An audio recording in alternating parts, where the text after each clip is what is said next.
Hold on to your seat, cheeks. It's the Michael Welch Podcast, reviewing Oregon and Washington from this past week, as well as a slew of other games, and we'll tackle your Week 8 college football guide. I'll have to watch those on rerun, because I got a big event coming up this Saturday, but that's coming up. Michael Welch Podcast. Here we go. I need my blessings every penny, daily counting every single one, I'm seeing plenty. Level up and watch that beat it turn into a Bentley. See I'm stunning something, all I'm thinking, please don't tell me. Oh boy, she was seeing you.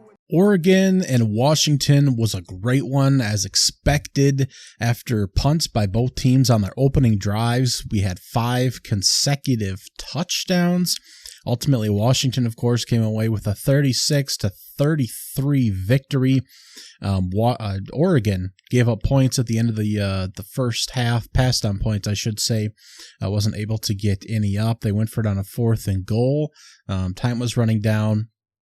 They had only, clock was stopped. Only had so many plays they could call to try and fit in, and ultimately just passed on a field goal. Went for a touchdown, didn't get it. So they were down at the half, 22-18. Washington had a lead there. Oregon came out aggressive initially, went for a 2-point conversion on their first touchdown. So they had an 8-0 lead. So just the point, it made the point score wacky, certainly. At the end of the game, Oregon had a chance to convert a 3rd down and then a 4th down. They went for it on 4th down to if they got it, they would have run the clock out and won the game.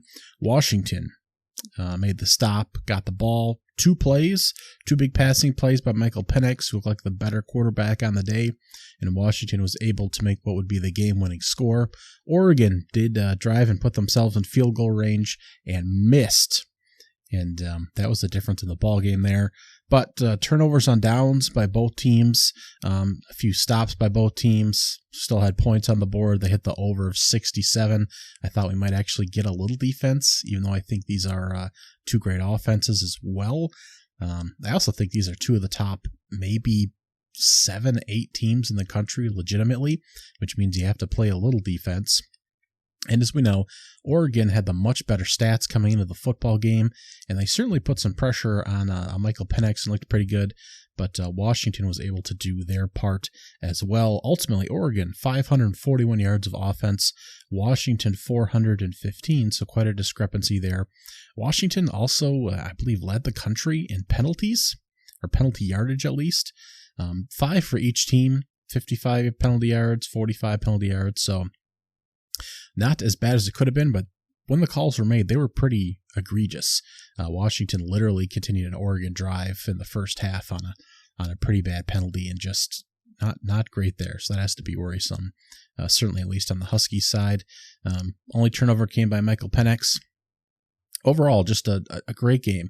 It wasn't nonstop touchdowns. It wasn't a bad gameplay. It was just 2 excellent teams going at it, and you had a little bit of a mix of everything. If you continue to look at the stats, you'll see Oregon was 10 for 16, converting on 3rd down, was able to keep drives going. Washington was 5 for 11. They had a nice lead going in the 3rd quarter, 2 possessions, and Oregon came back and stole it. And again, Washington able to make the plays again in the 4th quarter. Michael Penn will get more Heisman hype. He had 4 touchdowns and 1 pick, 302 yards, 22 for 37 completion.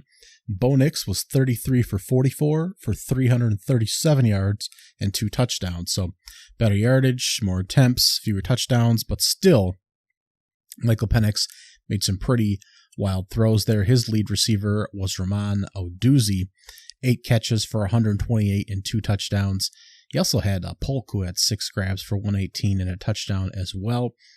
Oregon on the flip side, Troy Franklin had 8 grabs for 154 and a touchdown. Tez Johnson had 7 for 71 yards there, and they both had a couple good rushing days as well. But again, this was a battle of the quarterbacks. Can the defenses make stops? Is Oregon's defense that much better?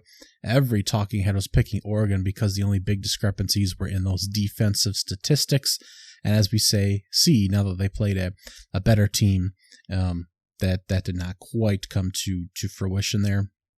I think both teams, again, they gave up quite a bit on the ground here, but I'm not sure if that's going to be a massive problem going forward. I think any great team. I mean, national championship contention team, which again is only going to be, if not even 10 teams realistically. I think that's going to be a problem for anyone playing another great squad. One great squad should have an opportunity to move another one's line around. So the fact that each one gave up, what are the numbers here? 4.3 yards per carry on Oregon's side and 5.1 yards on Washington's side per carry. I don't think that's necessarily something that's going to push you out of a national championship contention rate. Obviously, if you make it to the playoffs, you're in the Final Four, you have to beat two other teams of your caliber to win a championship like a Georgia or Michigan in particular, Ohio State, that type of deal. It could be problematic, but I'm not sure it takes away from what these teams can do on offense, and I think that still keeps them in the conversation. Again, I think these two teams are the top two in the Pac-12. I think after other results on Saturday, that kind of next tier or middle-ish tier or still above average tier with USC, UCLA, Oregon State, Washington State, and I think that group is still kind of sorting itself out. But Oregon and Washington are clearly the top two teams. It'd be nice if they met again in the Pac-12 championship game. I should say Utah as well. Their offense is still questionable. But these are clearly the best two teams, and I think still two of the top. I might even move them to my top. I had them in my top 5 as of yesterday, but they're very good football teams. Another big banger from yesterday turned sour pretty quick there. Well, both of these games did, I guess. I guess we got two of them here, right? Notre Dame beat the hell out of USC 48-20. Caleb Williams had 3 interceptions, and it caused you to really examine USC here.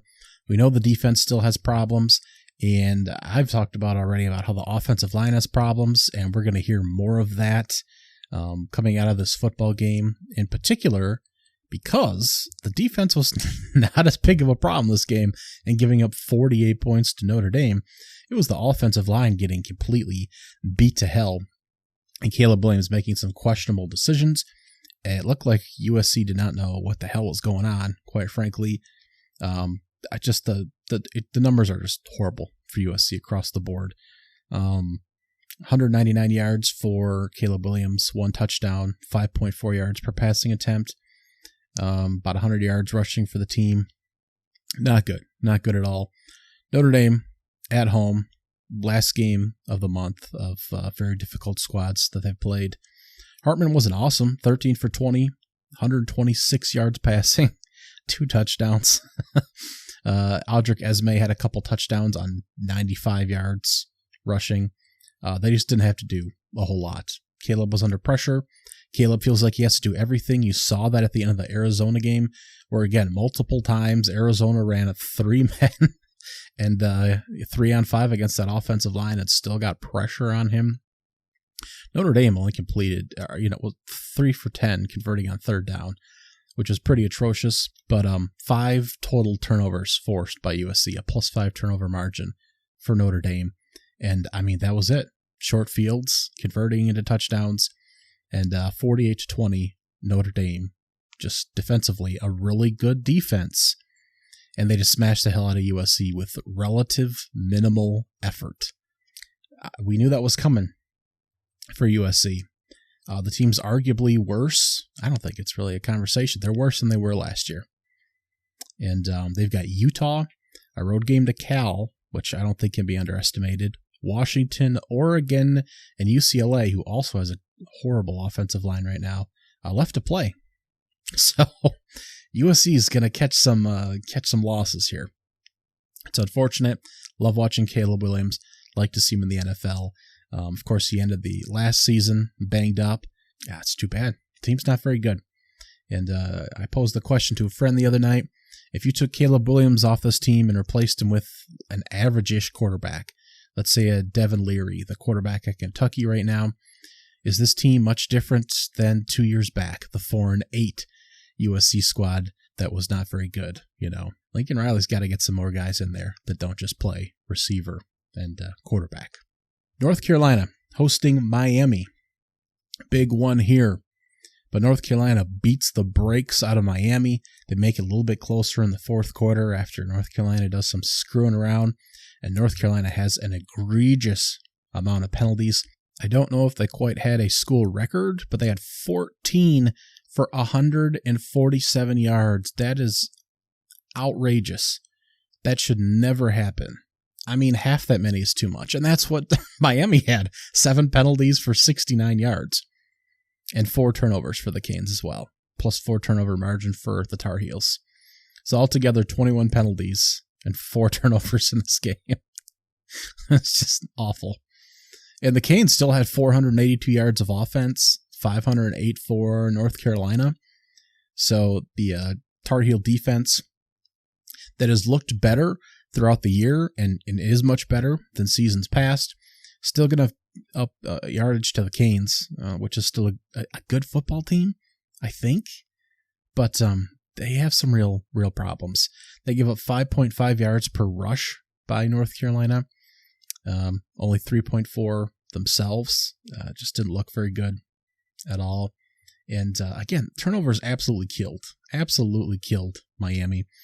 Van Dyke was 31 for 48 for 391 yards, 4 touchdowns, and 2 interceptions. But the halftime score for this was 17-14 Miami. And after several touchdowns in the third quarter by North Carolina, this was, you had your eyes on other football games. But USC Notre Dame was on at the same time, and that was a blowout too. So the big evening games quickly turned pretty sour. So Omarion Hampton had 24 carries for 197 yards and a touchdown for the Tar Heels. And Devontae Walker, who was just actually given his transfer approval last week after the NCAA was screwing around with that. 6 catches for 132 yards and 3 touchdowns. He is a big weapon for this team. Drake May, I don't think he played that well. 17 for 33 for 273 and 4 touchdowns. He took some sacks. His stat lines aren't great. And watching with his eyeballs, you're like, are we sure this is definitely the number 2 quarterback in the draft? And I don't know. I think he's a great player, but have some questions because there's lots of offensive talent around him. Most of the questions are still on the defensive side of things. But Devontae Walker is one of the best receivers in the country, and it's too bad the NCAA really screwed up the first half of a season so he couldn't even play. That's just a real shame. But he will raise the ceiling here for North Carolina moving forward. Now, the rest of their schedule is not too bad. Clemson is still on the horizon. They have Virginia at Georgia Tech, Campbell, Duke, with we'll get to Duke in a minute, at Clemson, and at NC State, who still can't score a damn touchdown to save their lives. So North Carolina is going to shape up to at least win 10 games this year. So that's a big step forward with where this defense has been in seasons past. Of course, they backpedaled into the ACC championship game last year, but this is a much better football team. Miami, lots of problems there with Mario Cristobal, I think. It's still a good football team, but they're not playing always like a good football team. And they've got Clemson next. 3 consecutive losses would not be awesome, but Clemson is going to be at Miami's place there. Not that there's a big home field advantage, but that's going to be tough. They've still got a road game to Florida State. They still got a home game against Louisville. 8 wins would still be a big step up for Miami, but they're not quite at that upper level yet. That is starting to come into context in the ACC. Formerly only Clemson. We've got some good teams there now. Clemson is still at that level, although they're suffering some problems. Duke is up there, although their quarterback's hurt. And North Carolina kind of setting that boundary up there. Florida State as well. Yep, Florida State as well, of course. So those were some of the bigger ones. Our other ranked matchups, Oregon State beating the life out of UCLA. 36-24 was the final, but at no point was UCLA really in this. They scored a touchdown in the fourth. It was 36-17 heading into the fourth. Dante Moore is bad right now. He is a bad quarterback. It is terribly unfortunate. He had 3 picks in this game. At least one of them was a pick 6. Honestly, I took a breather from my 8 boxing, and I missed a pick in there. I started to lose count of all his interceptions because this game was kind of boring. The offensive line gets its ass kicked. Dante Moore just doesn't. If he just didn't turn the ball over, UCLA would be in these games, but he can't not do that. I don't know if he's had pick sixes in 3 games now this year on the road. Something wild. He's 18. He was 14 for 33 in this one. 14 for 33, 165 yards, 5 yards per pass attempt, 1 touchdown, 3 picks. He can put some good drives together, but my God, he's like 4-1 bad drives to good drives right now. It's terribly unfortunate. True freshman again. True freshman. Saw one of his last high school games played myself last year, but he's got some work to do. Chip Kelly on the sideline coaching him after every series. Clearly looks like he's willing to hang with him and not switch out for the other quarterback that started earlier in the season. But, man, it's rough. UCLA is a hard watch right now, and they have one of the easier schedules in the Pac-12, but it's just not going to matter. The defense, not getting a lot of stops either. It's certainly not a bad group. But Oregon State was moving the ball a bit. DJ Ungalele is just not super impressive. He was 14 for 24 for 266 and a couple touchdowns, but he was moving the ball down the field. He's had his good games this year and his not so good games, but he was moving it a bit on UCLA. Damian Martinez had 15 carries for 90 yards. It's 6 yards per pop as well on UCLA.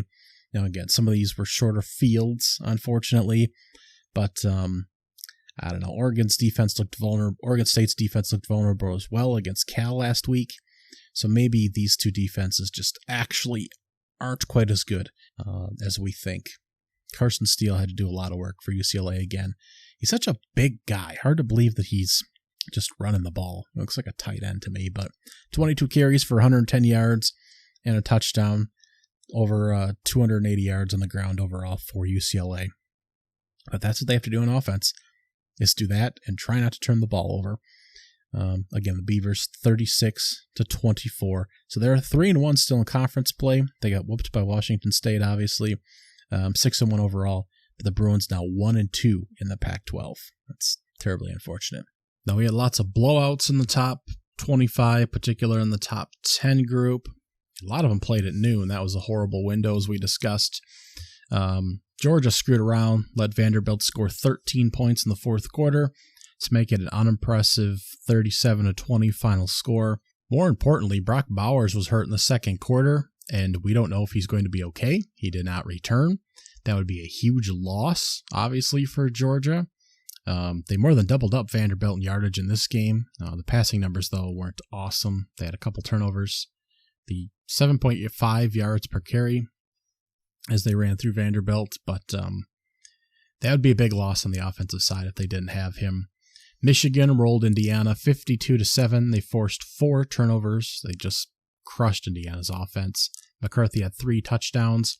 Again, the run game wasn't top-notch, but still. Michigan, no problems there against a decent defense. Ohio State had a -2 turnover margin. Tons of guys out on offense, but Marvin Harrison was out there. 6 catches for 105 and a touchdown. Quarterback play again, fine. Still above average, but just, I don't know if they're winning a national championship with that play. Dalen Hayden was usually the number 3 guy on the depth chart at running back, I believe, but he had 6.9 yards per carry as the starter and a 41-7 win over Purdue. Florida State doubled up yardage on Syracuse and beat the banged-up team 41-3. There we go. They did get points on the board. Keon Coleman had 9 catches for 140 yards and a touchdown.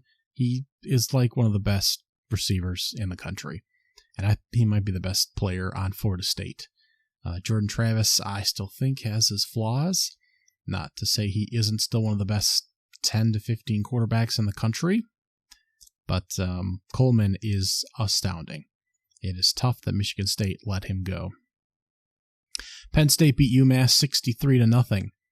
They had 7 sacks. They had 14 tackles for losses. They held UMass to 109 yards, 2 yards per pass, 1.6 per rush. It's like, I mean, UMass is not on the same level or even close. Obviously, it's not it's hot dogs and hand grenades, but still, that is just wow. That's just something to see. So, Drew Aller and J.J. McCarthy, best quarterbacks in the Big Ten. Solid wins. Alabama beat Arkansas for the 17th straight win in the rivalry. Alabama was up 24-6 before letting the Razorbacks back in the gate there. Not much to say in this one. Alabama is kind of what we expected this year. Arkansas has now lost 5 straight games, which is tough. We'll probably be seeing a coaching change there in the somewhat not too distant future. And Alabama just doing enough to scrape by. So, Utah started Bryson Barnes back at quarterback coming off their bye. He wasn't very good, but over 300 yards on the ground, forced a couple turnovers by that great defense.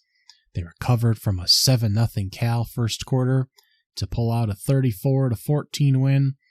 No Cam Rising after the bye week. Don't know if he'll ever be back this season. Don't know if he'll be great playing shape like he used to be once he hits the field, if ever. And don't know if he'll make that much of an impact because clearly the offense is not very good. Best performance yet, but they also had to force a number of turnovers to get there. Utah, the defense is so good. They could still be in the mix, but I still don't think they're better than Oregon or Washington. So, but Bryson Barnes back in at quarterback. He was one of the guys that was banged up for playing Oregon State before the bye. So they may still rotate quarterbacks in for the rest of the year. LSU ran over Auburn 48-18. Jaden Daniels threw for 325 yards, 3 touchdowns and a pick, 93 yards on the ground. He is the best offensive player, I think, in, let me think before I say this. I think he might be the best offensive player in the college football game right now, which is crazy. Too bad they took 2 losses early, and no one really cares. But he's really, really good. Won the great thrower last year, made some questionable decisions. Of course, he started his career at Arizona State, which was not a great environment, but he looks real good now. Auburn can't do anything offensively, especially through the air, and it's causing some problems for matchups like this where they'd be able to exploit LSU. So the Tigers also had 12 penalties for 100 yards, so that's something to keep track of, but LSU's got a lot of problems. Just Jaden Daniels isn't one of them. So a couple other games, well, to round out the top 25, I guess, let's say. More interesting games. Kentucky fell to Missouri 38-21. This Mizzou team that was in a shootout with LSU, which we know is they can at least do one thing right, and that's put up points. So Missouri's now 6-1, 2-1 in the SEC. It was a 38-21 win on the road. They had 18 points in the fourth quarter, but they didn't even need it. Kentucky can't do a whole lot. Brady Cook, 19 for 29 for 167, a touchdown and a pick. Didn't have to be particularly impressive in this one. And Kentucky just turning the ball over. Devin Leary, not very good. Perhaps using him as an example as an average quarterback on USC was not great because he might not be very great. -2 turnover margin for Kentucky. 14 penalties for 222 yards. What in the hell are you doing? 4.4 yards per pass attempt. Missouri wasn't anything spectacular in this game. Kentucky was just a dumpster fire at home. Duke, speaking of dumpster fires, starts a freshman quarterback who throws a pick. I believe it was his first pass play, if I remember correctly. Henry Bevlin IV. And his stat line looks like this to finish the game. 4 completions on 12 attempts for 107 yards, 2 touchdowns, and an interception. That's 4 completed passes on the entire game for Duke. Yet they still have two touchdowns and 100 yards. Just wild. And they beat NC State 24-3. Miserable NC State, who was starting a backup quarterback again, unless they purposely made a choice to move off Brendan Armstrong, and I missed that part. But MJ Morris was 24 for 40 for 193 and a pick, and he was banged up a couple times in this game, but stayed in it. No, Duke was 1 for 9 on third down, had a few yards less than NC State, but the Wolfpack had 11 penalties. Just not very good. This was really a bad ball game. had it on the side screen, and they just weren't very good. And Duke managed to put the points on the board at home. And to round out the top 25, Pittsburgh came in at 1-4, hosting Louisville, and they got their big win for the year, as the Fighting Pat Narduzzi's always do. Jake Plummer threw for 350 yards, but just wasn't very good, and Pittsburgh beat the hell out of Louisville on a rainy game. 38-21 was the final. Christian Veliuix, I knew I'd have a good time pronouncing that one. The quarterback for Pitt, has he had previous starts? I don't even know. I haven't watched a lot of Pitt this year. 4 sacks, 8 tackles for loss for Pitt there, and they just beat the crap out of the Cardinals. Great win, of course, last week for the Cards, and this week just kind of the wheels kind of came off. -3 turnover margin, not able to run the ball. Pitt wasn't doing much better.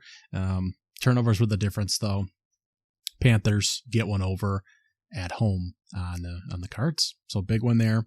Louisville all the way up to 15th in the rankings. Again, consensus is the talent is not really there, but the coaching is. So moving forward, they still have Duke, Virginia Tech, and Virginia, the next 3 up, all at home before playing at Miami and home against Kentucky. So they still are going to roll up wins here, but they still are susceptible to losses like this against some teams that can get them in a few areas. So Duke next week is still going to be tricky. Virginia Tech is surprising here and there. Miami, I think, could still be a tough one on the road. Kentucky, I don't know what to do with. They're one of these SEC teams that seems to have talent in some areas and not in others. But Louisville taking an unexpected loss here. Kansas, still no Jaden Daniels, but Jason Bean throws for 410 yards and 5 touchdowns. He has to, before they fall 39-32 against Oklahoma State, who might be, there's a case that can be made that they're the number 3 team in the Big 12 now, behind Oklahoma and Texas. They came off the bye and beat Kansas State and Kansas back-to-back weeks now. Big wins there. In the standings, they are 2-1 in the Big 12, 4-2 overall. Hard to disagree with that, quite frankly. So Gundy got him going again. Alan Bowman's the quarterback. They made a change a few weeks back. 28 for 41, 336 yards, couple touchdowns there. Ollie Gordon had 168 yards, 5.8 yards per carry on the ground. He also had 6 receptions for 116 yards and a touchdown as the lead receiver. And they were able to get things done against the Jayhawk team without its dynamic quarterback there.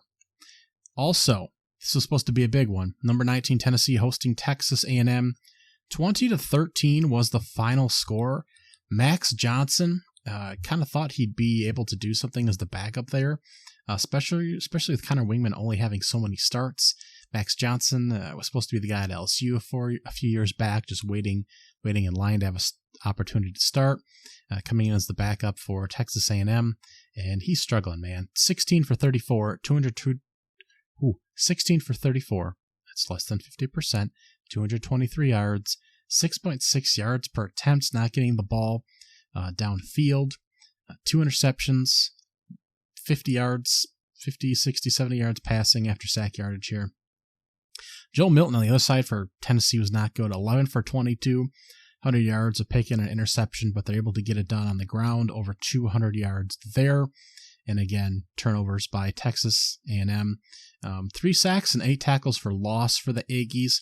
Tennessee did a pretty good job as well. On the front, again, their defensive front's doing a little bit better this season. I didn't watch a whole ton of this. There were 23 penalties combined in the game with the 3 turnovers and poor quarterback play, so it was really just a sucky game. But 20-13 is the final. Tennessee wins this one. Again, when we're looking at the SEC here, in the is it the West Division? We have Alabama, LSU, Ole Miss, Texas A&M, Auburn, Mississippi State, and Arkansas.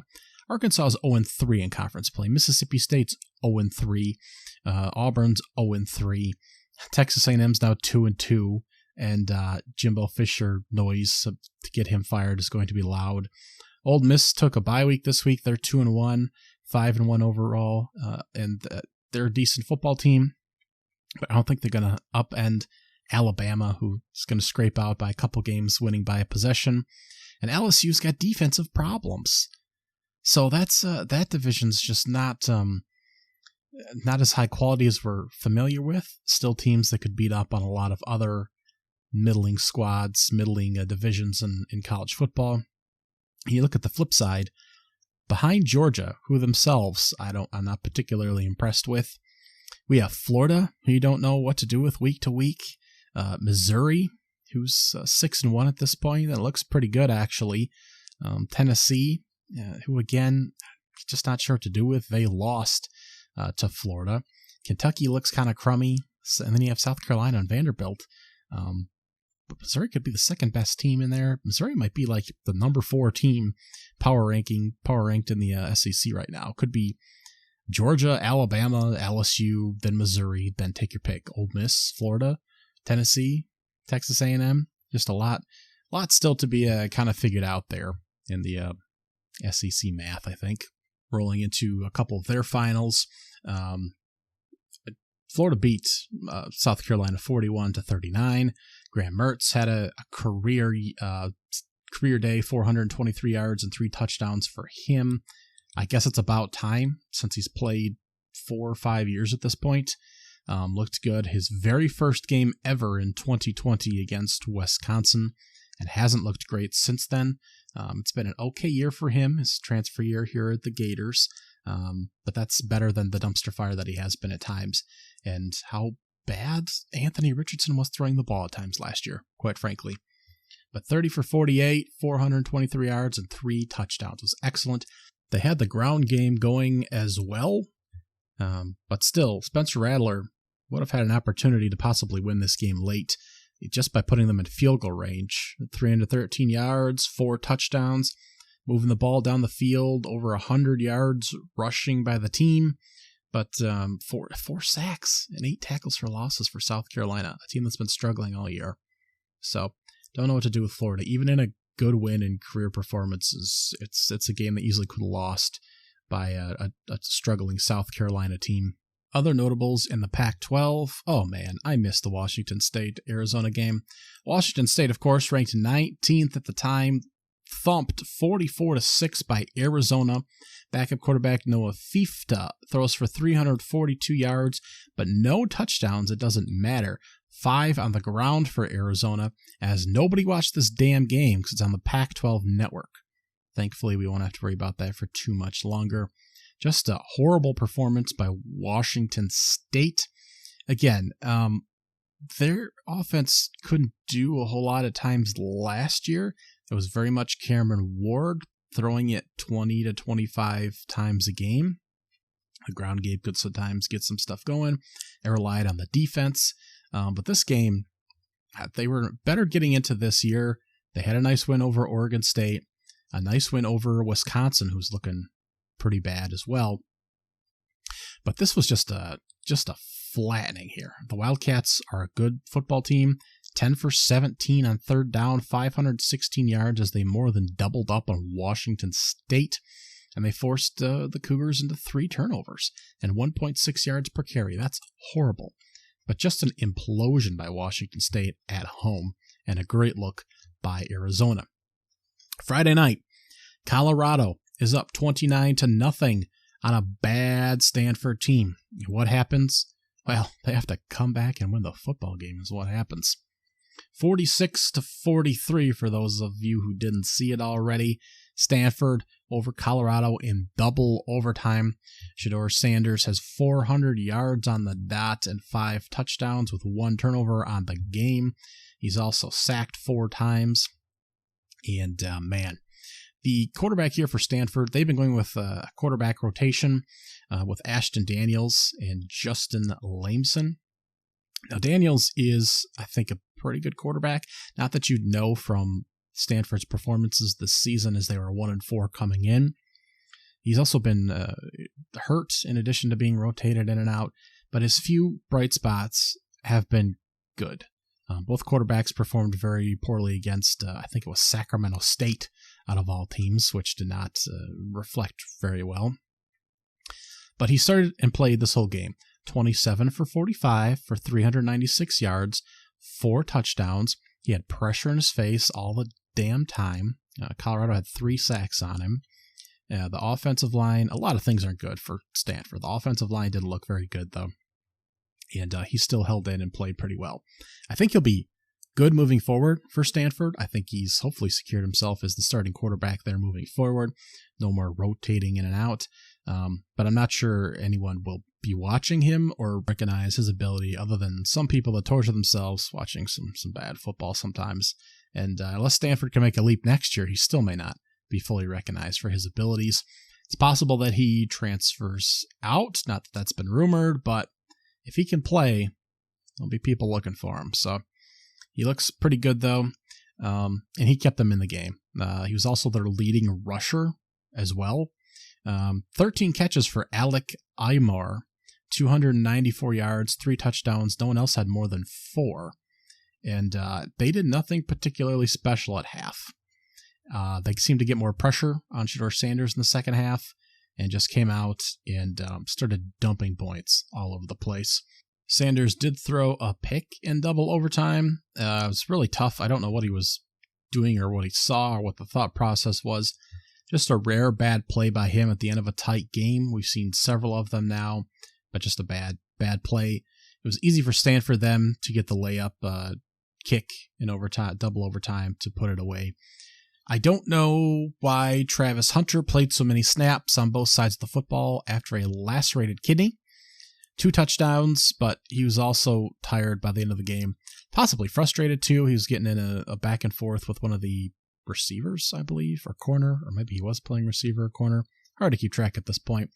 But I think that's a widely discussed topic now. Why the hell was he in for so many plays? Because by the end, he was getting his ass kicked, and that was part of the problem. And the other thing was just the overtimes. Colorado keeps taking the ball first, trying to score first. I think there's data behind that, but I think there's also a reason why every other team in the country plays defense first when having the option in overtime and seeing how many points you need to win the game. And I don't know why Colorado keeps taking the ball first. That seems not correct, like a bad coaching choice. But they will be on a bye this week, and coming out of that bye, much like a lot of the Pac-12, a lot of the big matchups are coming up. Colorado shouldn't be considered in that conversation, but they do have UCLA, Oregon State, Arizona, Washington State, and Utah coming up. They're 4-3 right now. Is this team going to make a bowl game? If I set the over-under at 1.5 games, the over being 6-6 and making a bowl, out of a road game to UCLA, home against Oregon State and Arizona, at Washington State, at Utah, even with those teams having various problems of their own, how many games will Colorado win? The rest of the games in the Big 12, Iowa State grabs another win, 30-10 over Cincinnati. It's possible the Bearcats are just plain bad at this point. And Iowa State looking up, they're now 4-3. They have a winning record with Rocco Becht. 15 for 25, 241 and a couple touchdowns for that quarterback there. Emory Jones, 14 for 26, 96 yards, a touchdown and 2 picks on his third school in 3 years for the Bearcats. Just not very good. He got some done on the ground as well. But a couple turnovers for the Bearcats, not very good. Cyclones looking pretty solid, though. Speaking of on the uptick, we have TCU switching quarterbacks and beating the life out of BYU in a shocking one, 44-11. Big win there at home for TCU. Josh Hoover, 35 for 58, 439 yards, 4 touchdowns, and 2 picks. No Shane Morris, no problem. Big points on the board for TCU over really a hum-ho BYU Cougars team, as we've discussed. Slovic was 15 for 34 for 152 yards and a pick in that one. Texas Tech rolls out themselves another quarterback. It was a battle of backups in the end here. Will Howard goes out hurt for the Wildcats and puts in Avery Johnson, a true freshman who plays pretty well. 8 for 9 passing for 77 yards and rushes for 5 touchdowns on 13 carries. looks excellent there. And 38-21 victory over the Red Raiders, as Morton, I believe, goes down hurt, and Jake Strong comes in and throws 3 picks, and the Red Raiders fall to 3-4. The Wildcats stay at 4-2 and 2-1, more importantly, in conference play. We also have a big win on Thursday night. West Virginia thought they were going to be moving to 5-1, but Houston hangs on, hits a big Hail Mary on 4th down, big touchdown to win 41-39. They're now 3-3 overall, 1-2 in the Big 12. West Virginia 4-2, 2-1 in the Big 12. So, right around those 500 numbers, of course, halfway through the season. Not sure either of these are going to be back-breaking teams moving forward, but it was a great start for West Virginia. Garrett Green, the quarterback there for the Mountaineers, 20 for 38, 2 touchdowns and a pick, 391 yards. The defense played an all right game, and not a lot expected from this team again, expected to be there at the bottom of the Big 12, and not a lot expected from some of the new members either. But Donovan Smith, former Texas Tech Red Raider, transferred into Houston. He's been the starting quarterback, 21 for 27, 253 yards, 4 touchdowns, and of course the big pass at the end there. And they might be a little frisky there. But frisky status and dangerous status are very different in the Big 12, but 2 interesting teams in a big, shocking finale nonetheless. And finally, the Big 10 had some disgusting results. Maryland, 2 touchdown favorites over Illinois at home, and they lost 27-24 after looking good for more than a half, or at least a half, against Ohio State. Just disgusting. So Illinois making some progress there. Not much to say about this one. Pretty bad. Speaking of pretty bad, Iowa's now 6-1 and won 15-6 over Wisconsin. Just another disgusting game. Of course, Wisconsin has no Cade McNamara. The backup is in. Deacon Hill, awesome name. 6 for 14 for 37 yards. Astounding. LaShawn Williams, 25 carries for 174 yards and a touchdown. They actually have like a couple good backs, I think, there at Iowa, LaShawn Williams being one of them. And on Wisconsin side, Tanner Mordecai was not good. Brandon Lockey, who they brought in as the backup quarterback, was also not good. The ground game with Brandon Allen was actually doing all right, 4.8 yards per carry, but just bad football overall. And Iowa could win a lot of games moving forward. I mean, the rest of the schedule is Minnesota, Northwestern, Rutgers, and Illinois all at home before playing Nebraska on the road. That is bad. This is all bad football moving forward. And transition to bad football. How about Michigan State with a big lead on the road, I should say, that transitions to a huge freaking loss as they fall to Rutgers 27-24. They give up 21 points in the 4th quarter to the Scarlet Knights, who move to 5-2, and they might be in a bowl game. Not great play here overall by the Scarlet Knights. Kyler Monteagle has 24 carries for 148 yards. That's over 6 per pop and a touchdown. The defense does force a fumble that goes for a touchdown to get things started in the 4th quarter. And Michigan State, they switched to quarterback Hauser there and he's been just not awesome. He didn't have any turnovers in this game, but Michigan State's not good. They're not good at all. And Scarlet Knights, 2-2 in the Big 10, 5-2 overall.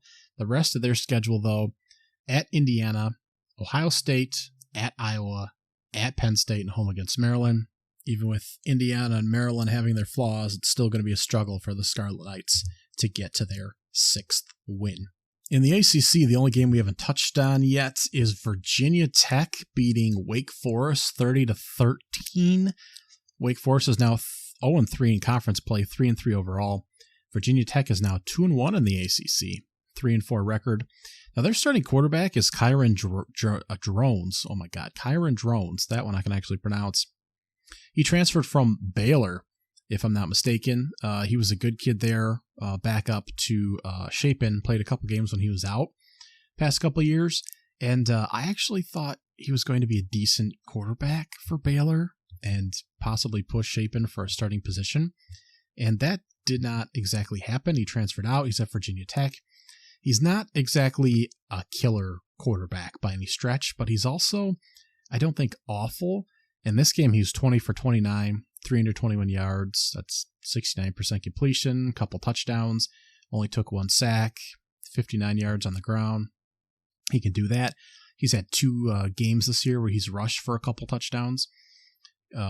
Completion percentage isn't awesome. A lot of the talent isn't awesome, but the Hokies aren't a dumpster fire like they've been for several years now. Again, not an awesome team. I mean, some of their losses this year, Marshall, Rutgers, and Purdue. So it's not stunning by any stretch of the imagination. But I think he's a decent quarterback with some upside potential. And it's good to see that the Hokies aren't going to win like just 4 games this year. The schedule the rest of the way is Syracuse at home, at Louisville, at Boston College, home against NC State, at Virginia. So this team could make a bowl game. And this kid's only a sophomore. He'll play at least a couple more years. I don't see him as an NFL prospect by any stretch. It'd be nice to see him kind of push this team forward into the next couple seasons and kind of get the ball rolling at the end of this year. I just like him. I liked him playing for Baylor in Chapin's absence, and I'm kind of surprised they didn't try to keep him around, especially with Baylor's record right now not being so hot. In the non-Power 5, Liberty beat Jacksonville State 31-13 to stay undefeated. It's Jacksonville State first conference loss of the season, so they could still be in the hunt should Liberty take a fall there, but they are going to be front runners in that conference as of now. Also in Conference USA, Georgia State and Marshall played a big game as well. The Panthers came out. They moved to 5-1 overall with a 41-24 win there. Just a big game by the Panthers. 10 tackles for losses, 3 sacks. A good defense there as they battle out the Thundering Herd. James Madison still undefeated, 6-0. They pound a good Georgia Southern team, 41-13. Davis Brin puts the ball in the air 52 times for the Georgia Southern Eagles, but comes down with 2 picks, and they're just not in the contest at all. James Madison is a really good football team, like genuinely a top 25 team. They are a very good squad. Mountain West had a bunch of stuff going on. The Broncos might not be good. Boise State fell 31-30. Colorado gets a big Hail Mary. Was it a Hail Mary? Gets a big pass in at the end here. Yeah, it was a Hail Mary to beat the Broncos late. Didn't expect that to be the case. I went to bed. But not great. Taylor Green went out, the quarterback for the Broncos. Maddox Mason came in, and it was just not good. Quarterback play is just not good there. They're now 2-1 in conference play and could be facing problems, mainly because they have a lot of competition. First of all, Fresno State fought off the Aggies 37-32 of Utah State to stay at least in the hunt for the conference. Of course, they've lost to Wyoming already. Wyoming themselves lost to Air Force 34-27, leaving Air Force undefeated. A big win for them there. They had a backup quarterback in, not that that matters a whole lot, but he did throw a touchdown in this one on 9 passing attempts. And the defense is pretty good as well. They broke a huge run at the end of this game to score what would be the game-winning touchdown. Andrew Peasley for Wyoming, 15 for 25, had 3 touchdowns, 200 yards. Just a good game there in the late window. And the Rebels are 2-0 in the Mountain West as well, with a win over Nevada. Now, they still have to play Wyoming, Fresno State, and Air Force coming up. 2 of those 3 will be on the road. But right now, it's looking very tough in the Mountain West. Again, Air Force, UNLV sitting at the top, both undefeated. But Air Force is the only one that's got 4 games in conference play. Wyoming and Fresno State looking very strong as well. So Boise, kind of sitting towards the middle there.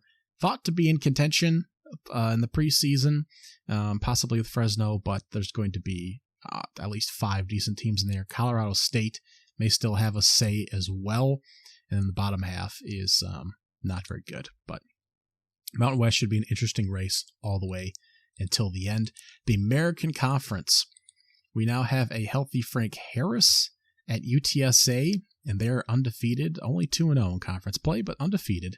They won 41-20 over the UAB Blazers. It was a big win there. 6 sacks, 12 tackles for loss. That defense is finally coming in, showing up. Again, this was a team that beat some Power 5 squads last year. They really got them going. This year, they lost to Houston by 3. They lost to Army. They lost to Tennessee big. Their only win in the non-con was Texas State. And then they now have wins over Temple and UAB. But Frank Harris was a little banged up. They still have Florida Atlantic coming up. Florida Atlantic got a big win over South Florida this past week, which was stunning, but blew the hell out of South Florida. So they have Florida Atlantic coming up, East Carolina, North Texas, Rice, South Florida, and then the big game against Tulane, which could still decide the conference. So although the Roadrunners now sit at 3-3, they could still win the title here. Tulane themselves are now 5-0, 2-0 in conference play after a big win, 31-21 over the Memphis Tigers on, was it Friday night? Michael Pratt, 259 yards and a touchdown. Big game from Hughes, the running back, 130 yards and a touchdown as well. And they were just able to put some distance between themselves and the Memphis Tigers. So Tulane, SMU, Florida Atlantic, UTSA, all undefeated in conference play right now in the American.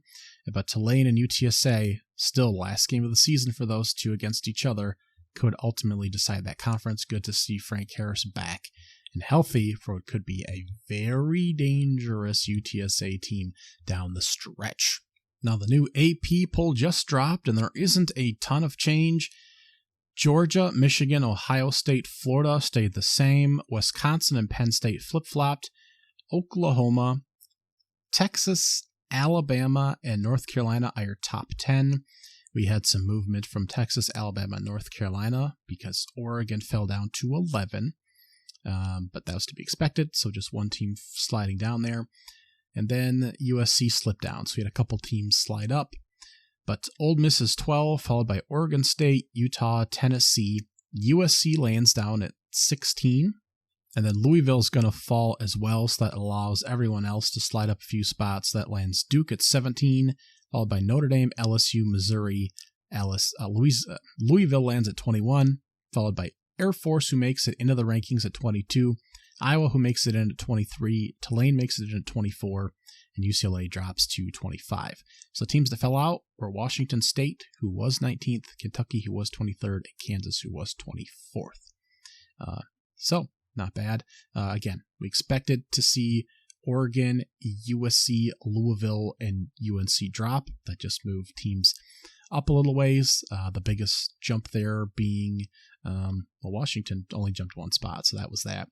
But Missouri moved 5, and then new to the rankings, Air Force, Iowa, and Tulane in exchange for Washington State, Kentucky, and Kansas.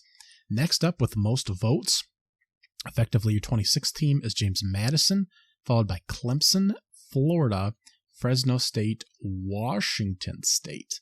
So that would round out, I guess it's your top 31 teams. Also, interesting teams receiving votes. UNLV did receive a few in there. Liberty as well.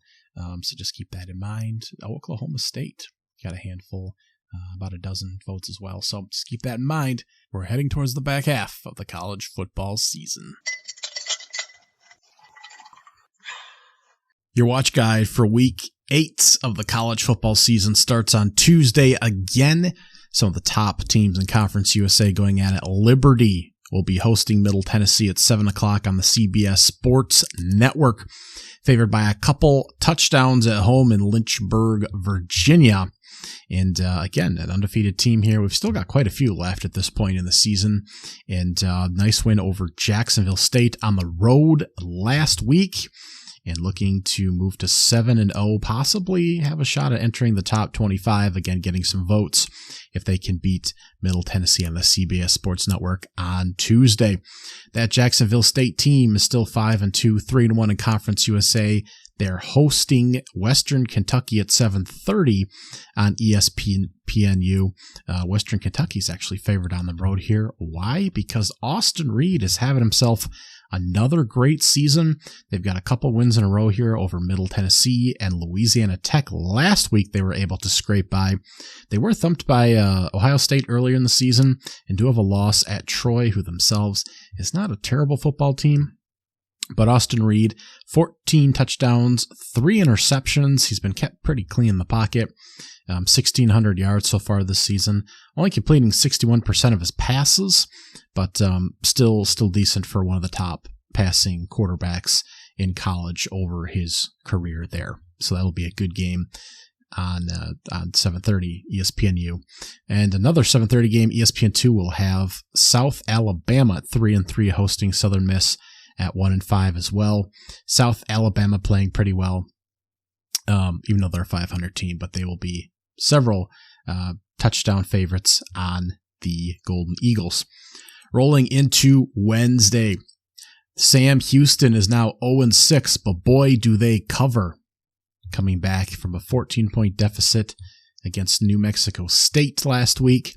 27-13 was the final, but they still are able to linger and hang around. Still looking for their first one of the season, but they're hosting Florida International, who's 3-4, 0-4 in Conference USA play, and they're actually favored at home.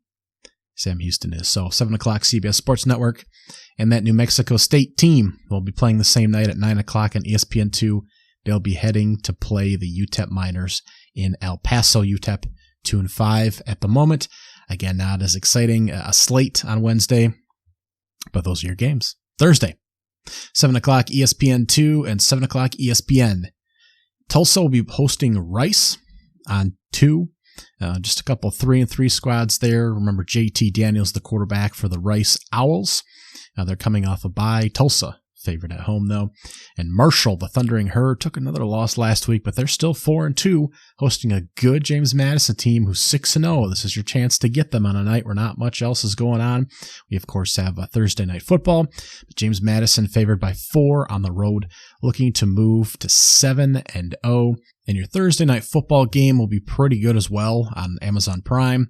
The Saints at 3-3 will be hosting the Jags at 4-2, and this is a pick'em right now. A good win on Sunday by the Jacksonville Jaguars, beating up on the Colts, 37-20, and Gardner Minshew, of course, under center there for the Colts with Anthony Richardson out.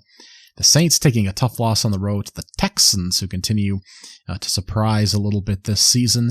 Not a great offensive team right now, but they are hosting the Jags and a good quarterback there in Trevor Lawrence. So an interesting game there, and a couple good ones there to flip-flop back and forth between on Thursday in college and the pro level.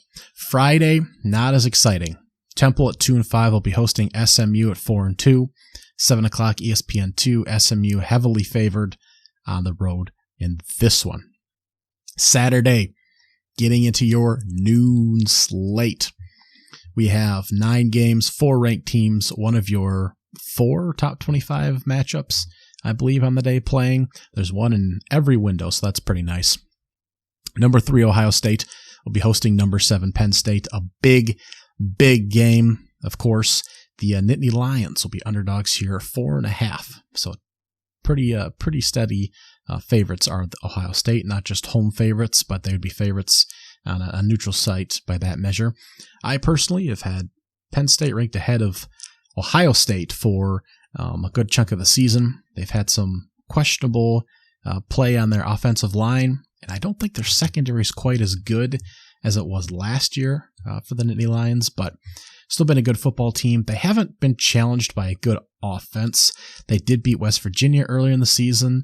Again, not great offensively, but that's one of the better ones. Otherwise, they play Delaware, Illinois, Iowa, Northwestern, and Massachusetts. So we really have no idea where the breaking point is for that defense. They might surprise us and really clamp down on Ohio State, or they might struggle a little bit in holding them down. Drew Aller has been a good quarterback. I mean, he walked in as the second best quarterback next to JT Daniels. I can argue he might have been better than JT Daniels, quite frankly. Unlimited snaps, completing 65% of his passes, over 1,200 yards, 6.7 yards per pass, not getting the ball downfield necessarily. He hasn't been asked to. 0 interceptions on the year, 12 touchdowns. only taking a few sacks there. The two running backs, Allen and Singleton, have been doing a great job for Penn State. Over 4 yards per carry for each, but not rolling up necessarily the yardage you'd expect. No one's averaging 6-7 yards per carry, some blowout number here. That may be in part because of the offensive line. Drew Aller doing a good job moving in the pocket, which keeps him really dangerous. Overall, this team can really do some things offensively. Don't have a star receiver per se. Keandre Lambert Smith has moved into the number 1 spot. He's averaging 13 yards per reception on 31 grabs. That puts him over 400 yards and 3 touchdowns. Their tight end as well, Tyler Warren, has got 5 touchdowns on the year, leading in that particular category. They get after teams. They've got 27 sacks. So defense has looked pretty good again so far against teams that are completely undermanned against them. And Ohio State has played better competition. Presumably you've gotten more eyes on them playing against Notre Dame, a better Maryland team at least. I think you've watched more Ohio State than Penn State at this point. But again, those are the 2 best offenses they've played. Western Kentucky isn't horrible either, but the talent is not even comparable against those 2 teams, and they overwhelm them 63-10. Of course, they had to survive the Notre Dame game, but they did get that win on the road. Purdue was their last team that they beat, wins over Indiana and Youngstown State as well. I am not in love with their quarterback here, McCord, completing 64% of his passes, 11 touchdowns and a pick, over 1,600 yards. I just don't think he puts the ball right where he needs to. And I just don't know. He doesn't seem to move as well as a lot of quarterbacks. It does not to say he's not a top 20 quarterback in the country. Plenty of guys playing worse. But Drew Aller is certainly going to have an opportunity to outperform him. The injuries are the real question. Is Travion Henderson at running back going to play? Is Mayim Williams at running back going to play?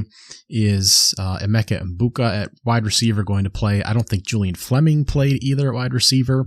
Were these guys not playing because they were too hurt to play, or kind of as more of a hedge and precaution against Purdue in anticipation of this game? Will they be fully loaded? Would Harrison Jr. and maybe a couple of these guys returning be enough? Dallas Hayden has been yet another productive running back for out of the fleet they have coming out of the backfield. So will they be able to do enough damage on the offensive side of the football? How will some of these injuries clear up come game time? And the defense overall for Ohio State, besides like the first half of the Maryland game giving up some plays and stuff like that, I mean, Michigan, Ohio State, Penn State are 3 top 10 defenses right now, and top 5 altogether in a number of categories. So these 3 teams playing each other are going to be the only differentiators in some of these numbers. They're 3 of the best defenses in the entire country. So we're really not going to see how things pan out, much like the defensive numbers for Washington and Oregon, until they play each other. And this will be our first big game. Again, the edge in these close games tends to go to the home team. That's what we tend to see pan out. So you tend to lean Ohio State. Again, I've had Penn State ranked a little bit higher. It's tough to go against Ohio State at home, but it is a noon game. It's not a big night game. So I tend to lean Nittany Lions, but this will be the must-watch game for this upcoming Saturday. In your next tier, your channel flipper, I have Oklahoma coming off a bye. They're ranked 6th. They're 6-0. They're almost 20-point favorites against UCF at noon on ABC. The Knights, I still think, have some qualities of a good team. They've lost 3 in a row now, which is not great. Kansas State, Baylor, and Kansas. The last one was a blowout on the road in Lawrence. I think Plumlee is going to be back. It's a game time call right now. I think he'd be a difference in that offense and what they're able to do. They're still 3rd in the country in rushing yards. They're still top 40 in passing, which I know isn't saying much, but maybe get the quarterback back there, turn things around a little bit. The defense has struggled on this losing streak, but it could make a big difference having their star quarterback back.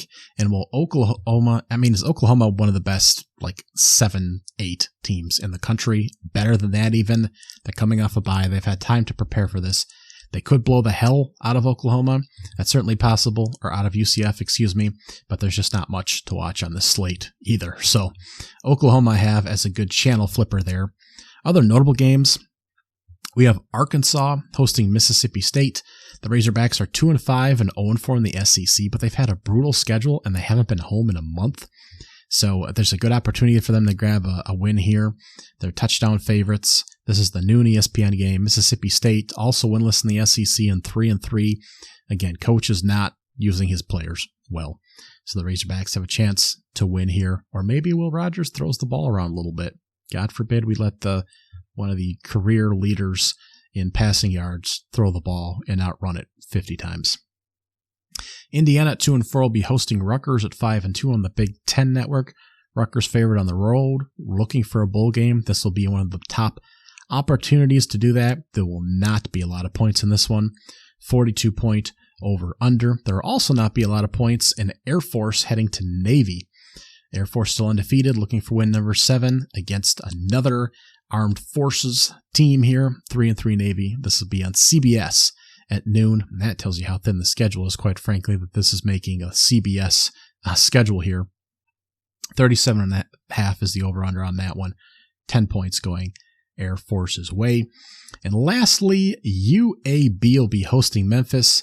UAB is 2-5 and tough loss to UTSA. They got blown out this past week. Memphis is 4-2, still in the hunt for the American. This is on ESPN2. Memphis favored on the road there. Should see a lot of passing in this one. 63.5 over under. There are a few other Power 5 teams on the map here. None of them have winning records, but there's a few others if you go flipping around. The afternoon schedule, your top watches. This gets much more interesting. There's 15 games, 6 top 25 teams. Your ranked matchup at 3:30 on CBS. 2 top 25 teams. Number 11, Alabama, will be hosting number 17, Tennessee, for a loser doesn't make the playoffs matchup.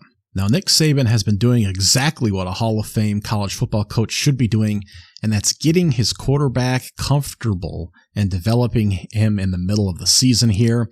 He's gotten progressively better. Mississippi State, Texas A&M, Arkansas, slowly getting to be a more competent quarterback and reading the field, making good decisions. Jalen Milroe now at 11 touchdowns, 4 picks on the year, 64% completion percentage, just a touch under 1,400 yards, over 10 yards per toss, and of course a threat to run the football as well, although perhaps not as much as some people think. He's got 61 accredited carries on the season, some of those planned, some of those not. Just over 300 yards, 5 yards per carry, and 1 touchdown. So maybe not as much as you think as far as a productive running the football there. However, he's getting better.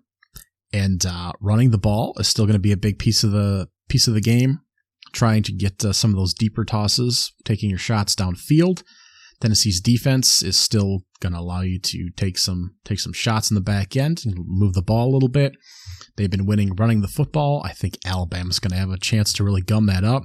Joe Milton throwing is not the way you're going to win a lot of football games. It has not been how they're winning this year. He's had some pretty bad games, and Alabama's favored by about 9.5 in this one right now. In Tuscaloosa, tend to lean the home team, and I think the better team in Alabama.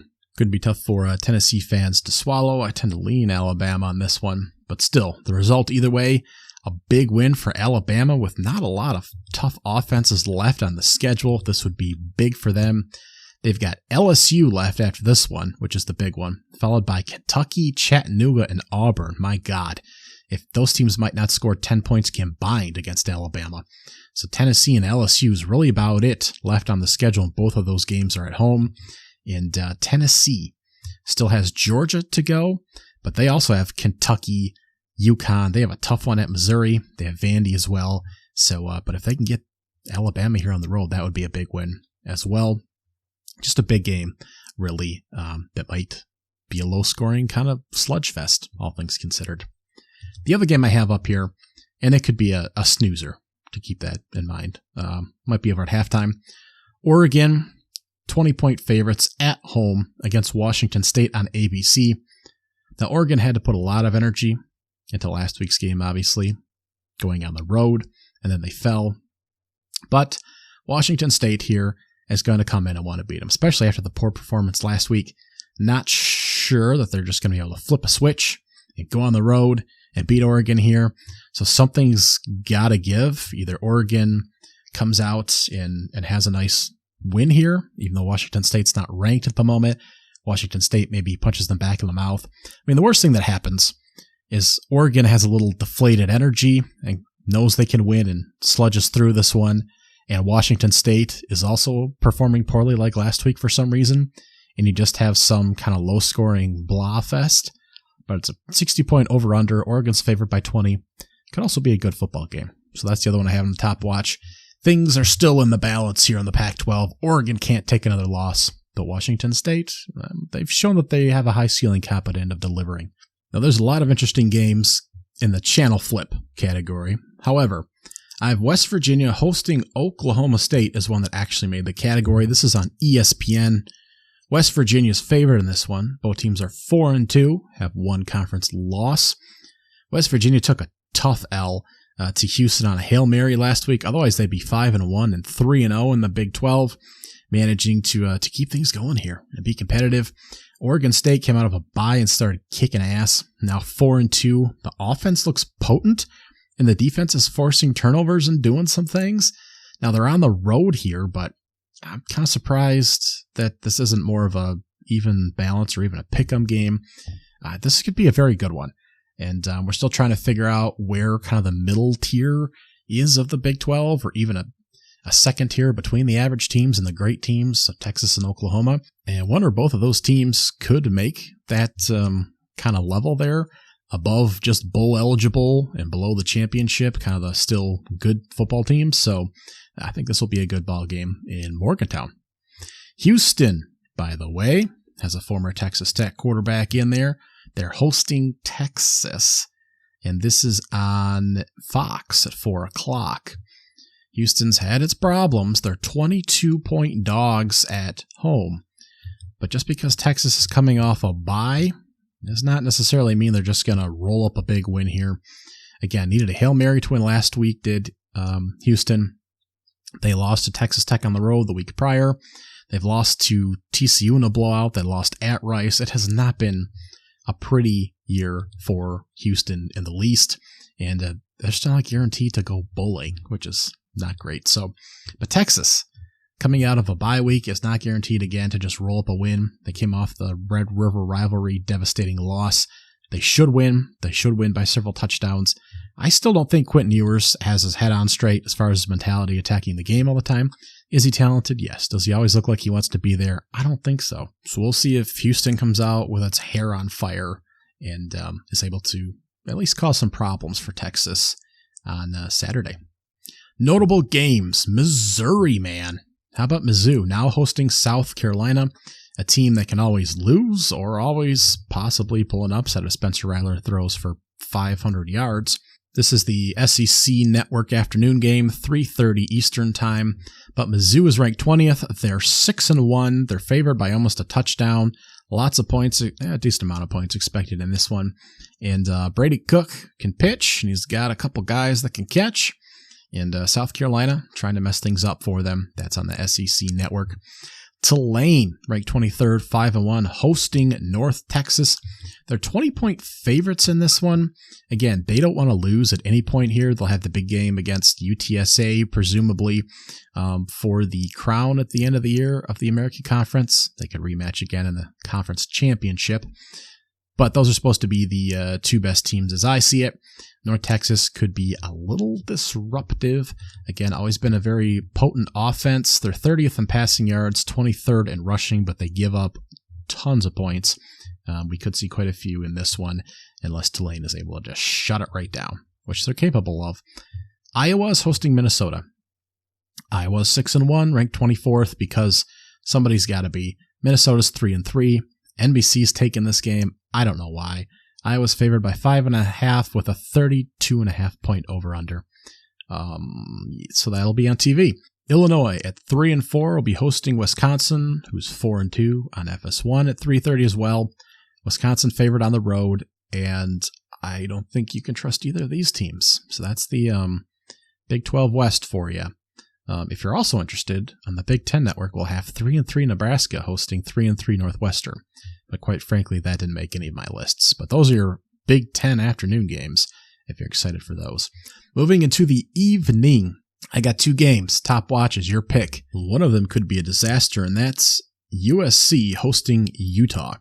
I don't know what happened to USC, other than a lot of things went wrong against Notre Dame. But hosting Utah is not going to solve those issues. Utah's defense is better. Their offense is not good, but I don't know how good you need to be when USC is just going to keep turning the ball over. It's possible that they get some of that cleaned up pretty good. And I'm not sure that Utah is going to be able to move the ball really effectively against USC, whose defense looked a little better last week, but that's not saying a whole lot. It's possible Utah finds itself against USC's defense, but the Trojans have a whole lot of problems. And although Utah's offense is struggle city, I still think they're actually the better ball club. And even though they're on the road, I'm not sure USC has a terribly advantageous home field advantage. They're favored by 5. Fox will advertise the hell out of it. It's the 8 o'clock game, but this could be ugly. This could be an ugly football game, either because neither team can function effectively and it's ugly football, or maybe USC just scores enough so it's like 21-3 and Utah's offense can't function, or maybe Utah just forces a couple defensive scores or puts some points on USC and they can't move the ball so it's 21-0 the other way. I don't know. I just can't envision a really productive football game for both to make it extremely interesting. But this is another playoff eliminator because both teams have a loss. So it's at least interesting in that perspective. They aren't bad teams. They just have some glaring weaknesses on multiple aspects. Now, the 8 o'clock ACC network game is Miami at 4-2 hosting Clemson, who's 4-2. Not sure that there's a lot of home advantage there, to the effect that Clemson is favored on the road here. They took a bye week. They took a little rester. They're coming back, and they're ready to turn Miami's 1-game blooper into a 3-game slide coming out of a bye. What a dumpster fire that would be for the Hurricanes. Of course, this is a team that's many still expect to turn it around and possibly be in the ACC championship game. But this could be real bad and real ugly really, really quick. Clemson probably hasn't been watched by most since they played Florida State about a month ago by the time this next upcoming game kicks off. They did beat Syracuse. They did beat Wake Forest in a close one, but they're slowly coming along. I think they can really be disruptive for Miami. I think they could put some pressure on Van Dyke, which won't be great for him. I think Klubnik can still play a pretty good ball game here, and I think they can really run the football if they put the ball and give some more touches to Will Shipley there, who's been a pretty productive player, as has Phil Maffa, the second running back there as well. I think they can still do a good job at Miami. I lean Clemson, but this is still going to be a good football game, a meaningful football game in the evening slot. Now, if I didn't say it already, there's 16 games in the evening, 8 ranked, 2 top 25 matchups, and that was Utah USC. The other one is in my channel flipping category, and that's Florida State hosting Duke. Now, Duke completed 4 passing attempts last week. I'm not sure you're going to be able to do that again against Florida State. Their defensive front is going to be disruptive. They're going to cause problems. They're favored by 14 right now, and a 49-point over-under. That's not a lot of points.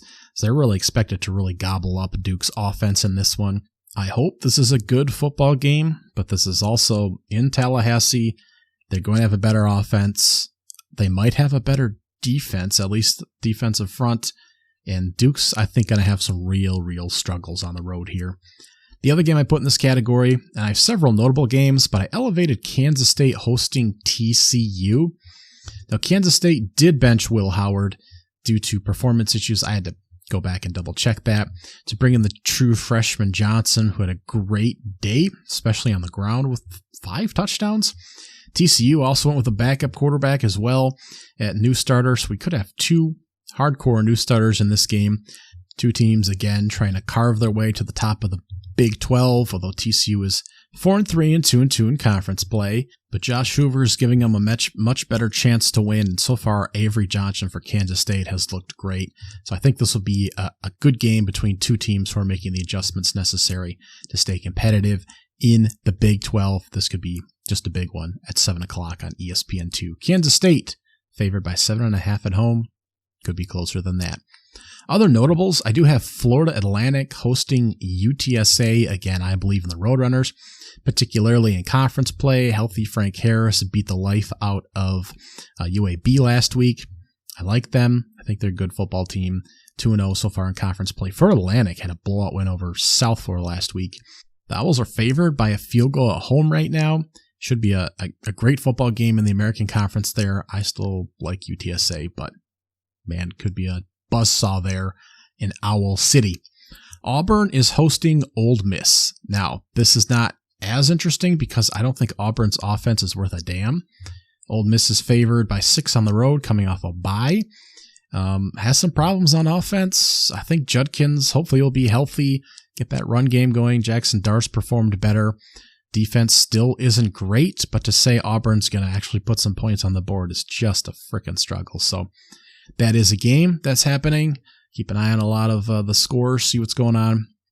Can't really put that in a channel flipper if Ole Miss just eventually wins this one, even like 20-12. I don't know. Auburn games are borderline unwatchable right now. 6:30, the CW network has number 10 North Carolina hosting Virginia. They're favored by almost 24 points. Drake May has not had great stat lines per se, has not always performed super great. This will be an opportunity to pad those numbers and look like a number 2 draft pick against a bad Virginia team. BYU will be hosting Texas Tech. They're 4-2. Texas Tech is 3-4, playing a number of different quarterbacks. I think if you went back to the end of last year, as far as starting quarterbacks and looked at like the last 10 games, I think they've started like 5 or 6 guys. It's just outrageous. But this is a 7 o'clock FS1. Texas Tech is favored on the road. What does that tell you? BYU's not very good. But two teams still competent teams, bowl eligible type teams going at it. This could be an interesting one in Provo. The Runnin' Rebels of UNLV are 5-1. They're touchdown favorites against Colorado State, who upset Boise last week on a last-second score. The Rams, of course, played Colorado close. They beat Middle Tennessee, Utah Tech, and lost a few games in blowouts, but they're a competent team. I don't think it's respected what kind of rebuilding job is actually going on there for Colorado State, but they'll be playing a Rebels team looking to hit a bowl game on the 7th game of the season, 7 o'clock. This game is not listed on a network yet. I don't know if it'll be ESPN+, but that is on the slate. Michigan State on NBC at 7:30. My God, could this not have come at a worse time for an NBC slot? I think the line opened at 25. I think we're at 24.5 now because Michigan State can't possibly let themselves get thumped that terribly, right? I'm sure the tunnel incident will be brought up over and over again heading into this game after last season. That was a little overblown. Was it violent? Yes. Was it too much? Yes. But at the same time, we hype up all these athletes, and the second they're off the field, we don't understand why that temperament carries over. Part of that's on the coach. Help these guys learn how to de-escalate. I think that's part of it, making sure you can clear the tunnels after a rivalry game. That's on both coaching staffs. I think it was poorly handled, and I think it was overblown on the kids' part. Part of it is you're still young men, and getting to that point was just a bad job by everyone involved. Fans hyping them up, coaches hyping them up, recruiting them, knowing that there may be problems and not giving them the tools to de-escalate, and then putting them in the physical confines to allow that to happen, and then being surprised when it does from either side is kind of absurd. Have to take personal responsibility for what happened, but to not say that you're surprised because of how it's treated, just players coming in and assets more than people, and giving them the tools to de-escalate from those situations. I think you have to put that on the coaching staff on both sides as well. So off my soapbox, Michigan State is hosting, but they're probably going to get the shit beat out of them. Michigan's been ramping for the past couple weeks, obviously. looking to just bully people. So Michigan State's going to have a real problem. They've had an opportunity to win a few games. They haven't. 4 straight losses. Looks pretty lifeless. Guys entering the transfer portal. Michigan will have an opportunity to win this by 5 touchdowns. Pretty easy. Put the backups in by halfway in the third quarter. The SEC network will have number 10 LSU hosting Army. And LSU 30-point favorites. Jaden Daniels have a chance to put up some more numbers in this one. And finally, Louisiana 4-2 hosting Georgia State at 5-1, 8 o'clock on ESPNU. Louisiana is favored by almost a field goal at home, but Georgia State looking pretty good last week against Marshall. Second in the Sun Belt East right now. Very competitive Sun Belt. The Ragin' Cajuns beat Texas State. Their only losses are to Old Dominion by a possession and a good one at Minnesota in a close game there. So this will be a good one in the Sun Belt race. Marcus Carroll for the Panthers has 10 touchdowns on the year, 742 yards, one of the leaders at the FBS level. Late night, you have 3 games on the slate, and they're a little bit better than last week. San Diego State will be hosting Nevada at 9 o'clock on FS2. That is not the bright spot. Nevada looking for their first win. Will it come on the road against San Diego State, which had to tough it out against Hawaii last week? Don't really know about that. 2 10:30 games in the Pac-12, though. Washington ranked 5th, hosting Arizona State coming off a bye. They're heavily favored. Nearly 30 points are the Huskies. But we'll get a chance to see if Arizona State, which has had a few things going for them, seem like they can put a little pressure on quarterbacks, maybe get something going in the throw game there. We'll see what they can do with the Huskies, trying to probably settle in there, have an easy one in Seattle there. And Stanford will be hosting number 25 UCLA on ESPN. UCLA only favored 16.5 on the road. Will Stanford be able to make things difficult for them? Will Dante Moore throw another damn pick on the road here? Another pick 6, I should say. He's thrown plenty of interceptions. How about Daniels, Austin Daniels, playing a great game against Colorado last week on an earlier Friday game to kind of open up the week? How about playing one of the last games on the slate for this upcoming weekend and having a chance to shock UCLA? Can they do it again? That's going to be my top game in the late night evening window. So, your top watches, your must-watch game, Penn State at Ohio State. I think that's an easy one. Could determine who's going to the national championship, playoffs. Possibly the national championship game. Michigan's still on deck for both of those teams, of course. That is the must-watch game right squarely in the noon window Eastern time for this upcoming weekend. Your audible game, I have Houston hosting Texas. As far as things that could be interesting, I think the late afternoon slate here outside of Tennessee, Alabama, Washington State, Oregon, and some of those could get ugly. I think checking in on Texas, taking a temp check, heading to a Houston team, which could be a little feisty, is one of the games worth bailing on that afternoon schedule to check out. I'd also say that Missouri and South Carolina might be in that same category, but South Carolina might get ran in that game. That's my check-in, though, is Missouri at South Carolina staying in that same window, seeing how that game kind of turns out there. Can Missouri pick up another big win, or will South Carolina derail things for them? Spencer Rattler on the road. Your small screen starlet, and I completely whiffed on this. Goodness, happens to the best of us, I guess. But in the afternoon, Toledo and Miami are playing. We don't talk a lot of MAC because the MAC has not provided a lot of great games. They've come out with some great wins, but it's hard to say this is going to be a really watchable game over others. But 2 of the best in the business, the Toledo Rockets, are favored on the road against Miami of Ohio. 2 6-1 teams, 3-0 in conference play. Now Toledo's rolled up some wins over Western, Michigan, Northern Illinois, Massachusetts, Ball State. They lost a close one to Illinois, real close there. Miami of Ohio's only loss was to Miami. They've also beat Massachusetts. They beat Cincinnati on the road. Bowling Green, Western. These are the 2 favored to win the MAC right now. They're in opposite conferences, the West and the East, opposite divisions, I should say. Favorites to win it, and the only undefeated in the conference. So they could meet again in the MAC Conference Championship game in a few months. Toledo is 4th in rushing yards nationally. That's been a strength of the offense. Daquan Finn is back there, quarterback, and he's playing better than he did last season. Certainly leading an offense that's also 21st in scoring. Not a bad defense on that side either. Miami's a few paces behind in most categories, but the defense isn't too bad on that side.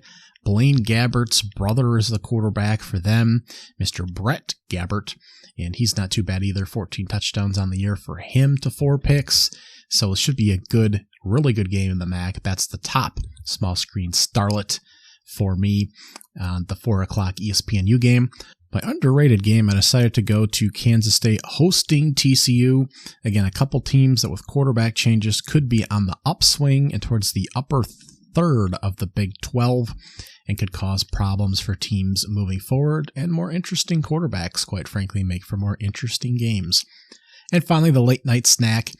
I say watch Washington in the first half, watch Penn put up some touchdowns. They could be sluggish after the Oregon game last week, but let's see let's see if he can put up some touchdowns in the first half against Arizona State, and watch the second half of the UCLA-Stanford game if it's still close there. That is your late night snack. That is your slate. Thanks for listening. I'll talk at you later. Bye. I need my blessings every penny. Daily counting every single one, I'm seeing plenty. Level up and watch that beat turn into a Bentley. See, I'm stunned, so I'm all I'm thinking, please don't tell me.